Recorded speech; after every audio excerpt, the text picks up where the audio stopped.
तो दोस्तों अभी आज मैं आपको अनदर एक ऐसा जगह के बारे में जानकारी देने वाला हूँ जो कि अपने आप में चैलेंज है इंजीनियर्स के लिए। आज के डेट में चैलेंज हो गया है। शुरुआती दौर से ही हमारा भारत का पश्चिमी भाग जो है सो उद्योग धंधा और बिजनेस के लिए बहुत फेमस रहा है। ठीक है, मतलब काम कीजिए और पैसा कमाइए। हमारा उत्तर भारत में क्या है, पूर्वी भारत में क्या है, वहाँ आपको अर्न करना है खेती से। मैक्सिमम एग्रीकल्चर बेस्ड लैंड है, उसे अर्न करना है जो कि सीजनल होता है। तो सीजनल के लिए 4 महीना फसल कीजिए, फिर इंतजार कीजिए। इस तरह का चलता है। लोगों को आजकल डेली पैसा चाहिए, तो वहाँ से माइग्रेट होकर लोग पहुँचते हैं साउथ वेस्ट इंडिया में। ठीक है, वहाँ पर बिजनेस बहुत तेज है, आयात निर्यात बहुत तेज है, मैन्युफैक्चरिंग बहुत तेज है। और गुजरात और मुंबई सम्मिलित है। तो बहुत पहले मुंबई में एक जगह, साउथ मुंबई में एक जगह था जहाँ पर लोग जो है सो बसना शुरू करता है। उस जगह का नाम आपको बताना है। ठीक है, और हाँ, जानकारी के लिए ये बता दें कि हमारा रेट एनालिसिस का बैच में 5 सीट अभी खाली है, जिसमें आप रजिस्ट्रेशन कर सकते हैं मेरे वेबसाइट के थ्रू। ठीक है, इसमें फिल्टर ये है कि अगर आप कॉन्ट्रैक्ट में हैं, कॉन्ट्रैक्ट में जाना चाहते हैं, कॉन्ट्रैक्ट में इंटरेस्टेड हैं, तभी आप इसमें अप्लाई कीजिए। अदरवाइज फ़ायदा नहीं होगा। एग्जीक्यूशन में है तो आपको इसका इतना अधिक जरूरी नहीं है जिस हिसाब से मेरा स्टडी होगा। ठीक है, कोर्स होगा। तो ये तो रजिस्ट्रेशन की बात हो गई। फिर पुराने कहानी पे चलता है। तो उस जगह पर हमारा उत्तर और उत्तर पूर्वी भारत के लोग जाकर बसना शुरू हुए। ठीक है, वो जगह मुंबई के अंदर में है। और कहा जाता है क्या कि आबादी भी पता नहीं है, कोई एस्टिमेट है 7 से 10 लाख। 7 से 10 लाख आदमी करीब करीब 2.5 स्क्वायर किलोमीटर के अंदर में रहता है। अभी समझिए, 2.5 स्क्वायर किलोमीटर के अंदर में 7 से 10 लाख आदमी रहता है। ठीक है, बम्बई का जो जीडीपी है आज के डेट में, मुंबई मुंबई का जीडीपी का करीब करीब 20% वहाँ से क्रिएट होता है, उस एरिया से। ठीक है, गवर्नमेंट द्वारा वो ऑथराइज कॉलोनी नहीं है वहाँ पर, गवर्नमेंट ऑथराइजेशन नहीं है। हालांकि वहाँ के सिटीजन्स को, रहने वाले को आधार कार्ड भी दिया गया है और हाउस नंबर सब भी दिया जा रहा है। ठीक है,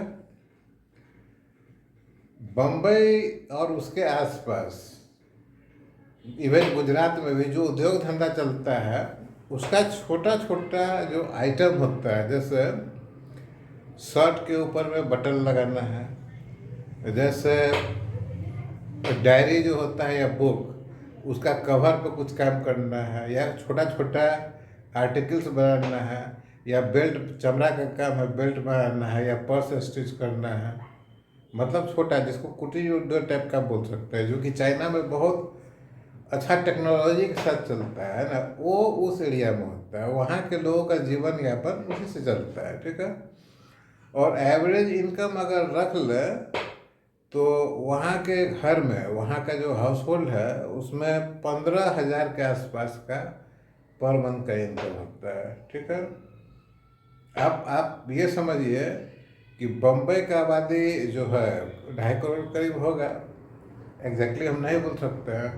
उसमें से 10 लाख आदमी एक जगह रह रहा है 2.5 स्क्वायर किलोमीटर के एरिया में। समझिए कितना दिक्कत है वहाँ। ऐसी ऐसी गली है कि आपको जाने के लिए सीधा नहीं जा पाएंगे, उस गली में आपको तिरछा होकर जाना पड़ेगा। अगर इमेजिन कीजिए कि किसी घर में, उस गली में किसी घर में अगर एक डेथ हो जाता है, तो अर्थी उठाकर जाना भी बहुत मुश्किल है वहाँ से। ठीक है, जो जाने वाला रास्ता है उसी में कचरा फेंका हुआ मिलेगा। उस वसोबास के एक साइड में खारी है। खारी आपको मालूम होना चाहिए। खारी जब समुद्र का पानी हाई टाइड के समय में जो मेन लैंड है उसके अंदर घुस जाता है, छोटा छोटा समुद्र हो जाता है, ठीक है। उसमें वो वेव नहीं रहता है, हाई टाइड के समय उसमें आ जाता है पानी। और मैं उस पानी को देखा हूँ, जनरली काला रंग का होता है, और उसका सैंड को भी छान कर लोग, जैसे हम लोग यहाँ पर सैंड जो बालू देखते हैं घर बनाने के लिए, उस एरिया में खाड़ी का जो सैंड है उसको छान कर, समुद्र का पानी कैसा नमकीन होता है, उस सैंड को हाइवा में रख के हाइवा को टिल्ट करता है, तो पीछे का डाला थोड़ा खुला रहता है, और उसमें पानी डालने से सैंड का नमक निकल जाता है, फिर उस सैंड का यूज किया जाता है कंस्ट्रक्शन में। वो भी एक धंधा है वहाँ पर, ठीक है। दूसरा जो वहाँ पर वो जो एक एक और बिजनेस है जो कि अंडरवर्ल्ड का बिजनेस है, वो भी उस एरिया को अफेक्टेड करता है, ठीक है। तो बड़ा चैलेंज है, इतना बड़ा आबादी और देश के अलग अलग, खास करके उत्तर और उत्तर पूर्वी भारत से आया हुआ लोग वहाँ पर रहता है। अब गवर्नमेंट के लिए चैलेंज हो गया है, या कहिए कि पहले से ही चैलेंज है, 1990 के बाद से ही चैलेंज है कि फॉरेन जो इन्वेस्टर्स आता है वो देखता है कि इतना बड़ा एरिया है जिसको झुग्गी झोपड़ी अब बोलते हैं, स्लम इंग्लिश में बोलते हैं, है ना। तो इंडिया में इतना गरीबी है वो दिखलाई देता है। तो गवर्नमेंट चाहती है उन लोग का पुनर्वास, ठीक है। अब पुनर्वास, उतना आदमी का पुनर्वास करना संभव बहुत मुश्किल काम है। हाल ही में अदानी ग्रुप को, अदानी इंटरप्राइज को इसकी जिम्मेदारी दी गई है। शायद 5000 हाउस होल्ड बनाना है उसको रिहेबिलिटेशन के लिए। तो 5000 हाउस अगर बनाता है तो एक घर में अगर 5 आदमी रहता है तो 5000 गुना 5, तो 25,000 आदमी, तो उससे 7 से 10 लाख आदमी रहता है, ठीक है। स्कूल वगैरह भी नहीं है वहाँ, दूर पर है, चिकित्सा की भी सुविधा नहीं है। लोग का एक ये भी है कि अगर वहाँ से हम दूसरे जगह चले जाते हैं तो जो व्यवसाय या जो रोजगार हमको इस एरिया में मिल रहा है दूसरे जगह, मान लो कि गवर्नमेंट दे भी देती है घर रहने के लिए, तो रोजगार कैसे मिलेगा।